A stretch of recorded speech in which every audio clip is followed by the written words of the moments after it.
औज़ुबिल्लाहिमिनश्शैतानिर्रजीम बिस्मिल्लाहिर्रहमानिर्रहीम। आज के इस लेक्चर में हम पढ़ेंगे मॉलिक्यूलर मास के बारे में। मॉलिक्यूलर मास हम किसे कहते हैं? किसी भी मॉलिक्यूल या किसी भी कंपाउंड की मास को हम क्या कहते हैं? मॉलिक्यूलर मास कहते हैं। ठीक है, the mass of a compound और the mass of a molecule is known as molecular mass. और मॉलिक्यूलर मास हम किसी मॉलिक्यूल का या किसी कंपाउंड का कैसे मालूम कर सकते हैं?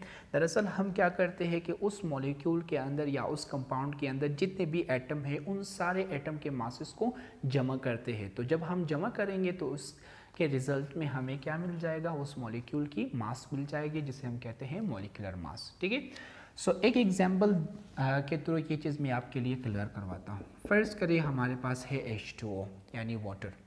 H2O हमारे पास एक मॉलिक्यूल है और H2O के मास को हम क्या कहेंगे? मॉलिक्यूलर मास कहते हैं। So the mass of a molecule is known as molecular mass. मैंने क्या करना है? H2O के मॉलिक्यूलर मास कैलकुलेट करनी है।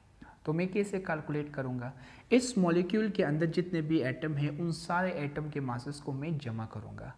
जब उन सारे एटम के मासेस को मैं जमा करूँ तो मुझे क्या मिल जाएगा? इस मॉलिक्यूल की मास मिल जाएगी, जिसे हम कहते हैं मॉलिक्यूलर मास। तो चेक करते हैं। मिसाल अगर हम देखें, हाइड्रोजन के मास क्या है? हाइड्रोजन के मास है 1। एक चीज़ आपको बताओ कि आपने क्या करना है? हर एटम की मास को उसके तादाद के साथ मल्टीप्लाई ज़रूर करना है। हाइड्रोजन की मास है 1, उसकी तादाद कितनी है? 2। So it is the mass of hydrogen.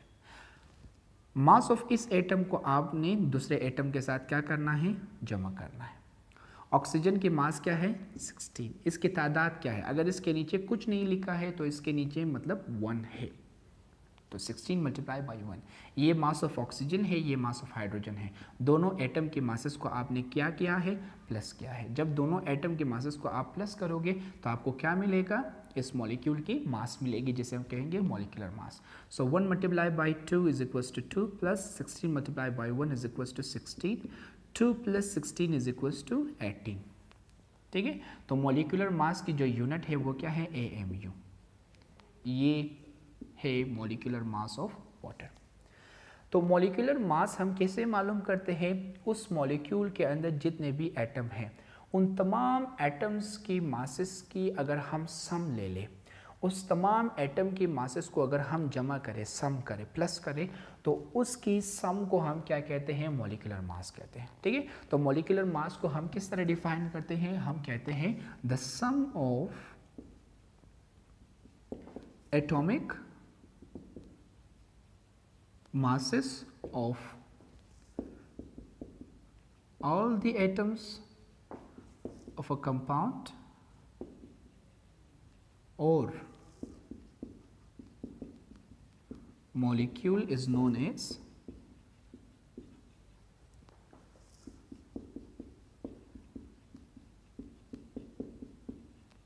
molecular mass। ठीक है, किसी भी मॉलिक्यूल के तमाम एटम्स की मासेस के सम को हम क्या कहते हैं? मॉलिक्यूलर मास कहते हैं। मॉलिक्यूलर मास का यूनिट क्या है? AMU। The unit of